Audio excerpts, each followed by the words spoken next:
মন্ত্রীবর, আমি আপনাকে আদেশ করেছিলাম সত্যপথের খাবারের সঙ্গে কঠোর বিষ মিশিয়ে সত্যপতিকে খাইয়ে দেওয়ার জন্য। তা কি আপনি করেছেন? হ্যাঁ মহারাজ, আমি করেছি। তাই কিছুক্ষণের মধ্যে এই যাত্রী খবর নিয়ে আসবে মহারাজ।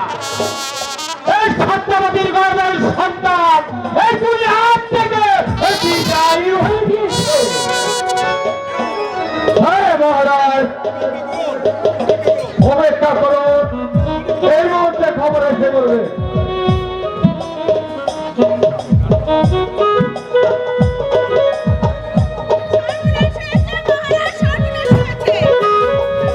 এ হয়েছে আপনি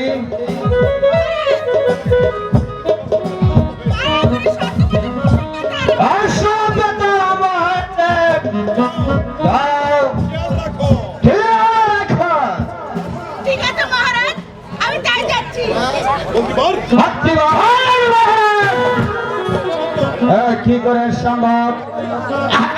মহারাজ, আমি তো পূর্বে বলেছিলাম মহারাজ, ভগবান বাসুদেব বলেছে রাখে হরি মারে কে, আর মারে হরি রাখে কে। মহারাজ মহারাজ হরি একজন উপরে আছে মহারাজ। আগে মহারাজ, মহারাজ আগে মহারাজ, আপনি আমার ভগবান মহারাজ। আমি মারি না ভগবান, আমি মারি না ভগবানের বাড়ি, আমি নিজেই ভগবান।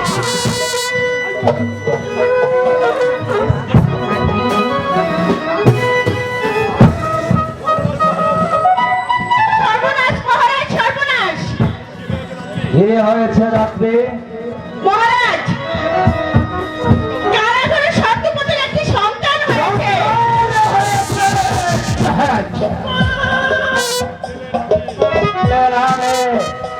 ছেলে হয়েছে। জীবিত না মৃত? জীবিত। জীবিত। জীবিত। জীবিত।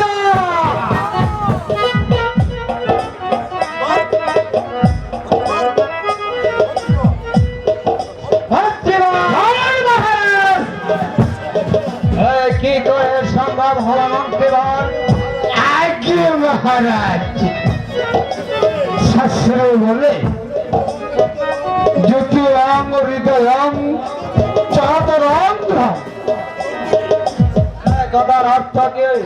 আগে মহারাজ, ভগবান বাসুদেব বলেছে রাখে হরি মারে কে, আর মারে হরি রাখে কে।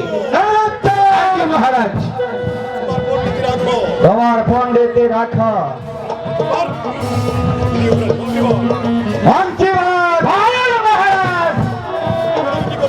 এখন আমি কি করতে পারি মন্ত্রীবর? মহারাজ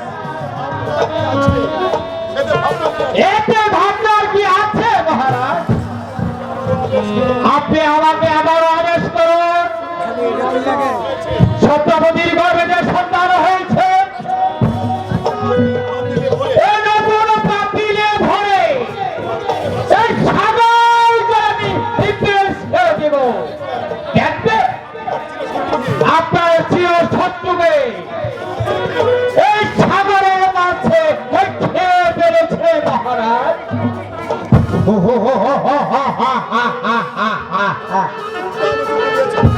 উত্তম যুক্তি দিয়েছেন মন্ত্রী মহাশয়।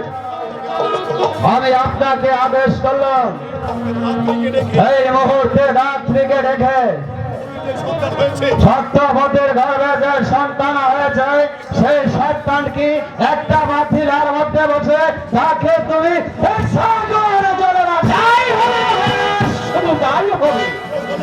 হ্যাঁ হলো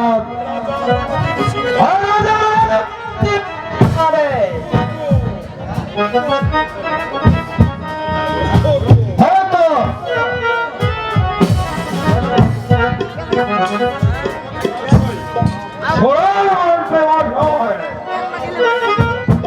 মহারাজের আদেশ আপনাকে করেছে, সে মহারাজের আদেশ যদি কোনো অমান্য হয়, সত্যবতীর গর্ভের সন্তানকে মাটির পাথরের ভিতরে পড়ে সাগর জলাতে ভাসিয়ে দেবে।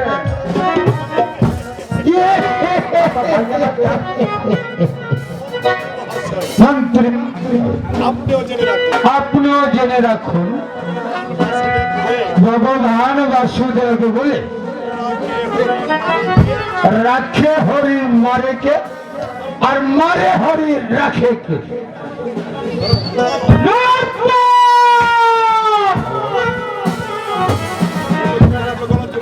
এবার আমি দেখতে চাই এবার আমি দেখতে চাই তোমার হরি কি করে রাখে। এই ক্যাবিস চারদিকে পাঠিয়ে দে।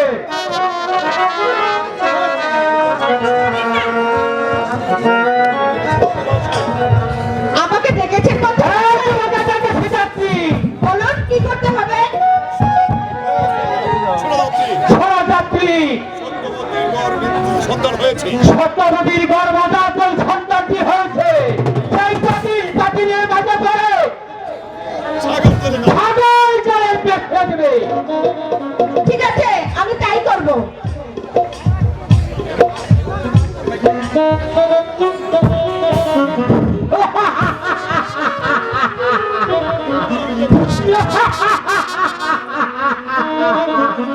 এবার